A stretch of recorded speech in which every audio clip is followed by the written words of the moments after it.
Hi GHF friends. The Georgians for a Healthy Future Board of Directors and staff was planning to invite you to a fun evening with us this spring to release our first ever annual report and to celebrate some early 2020 victories with you. We're really disappointed that we don't get to do that, but we do hope to convene with you in person at some point soon when it's safe to do so.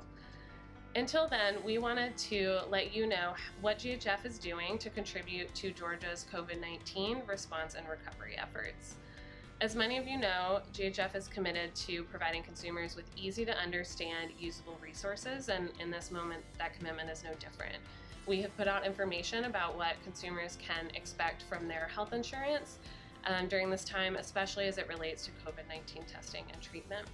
We've also put out information about how consumers can get enrolled in coverage, especially if they've lost it because of a job.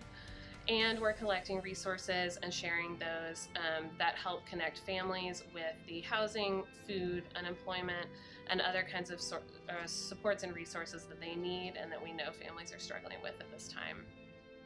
More important maybe than providing consumers with information, GHF is really in a listening posture right now. We are prioritizing story collection and planning for listening sessions in the coming weeks and months.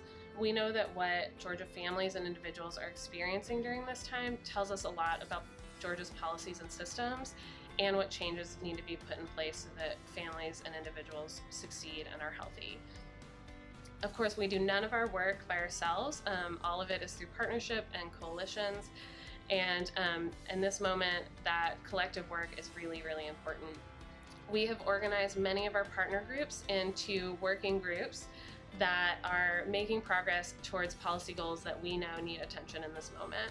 We've already seen some really important progress towards improved data reporting from the Georgia Department of Public Health around race and ethnicity outcomes related to COVID-19. We've seen important progress around consumer protections related to private insurance, and encourage the state to use and maximize the flexibility provided to it by the Medicaid program. And of course, GHF has not abandoned its role as a leading voice on Medicaid expansion. We want to thank you for your investment and your support of GHF. Without your generous investment in our organization, we would not be able to step up and meet this moment. But you all have invested in us, and that means that we are really able to help lead our coalition work to educate and engage consumers at this time. And again, without you, that wouldn't be possible. So thank you so much. We look forward to being able to thank you in person at some point soon. But until then, thank you and be healthy and be well.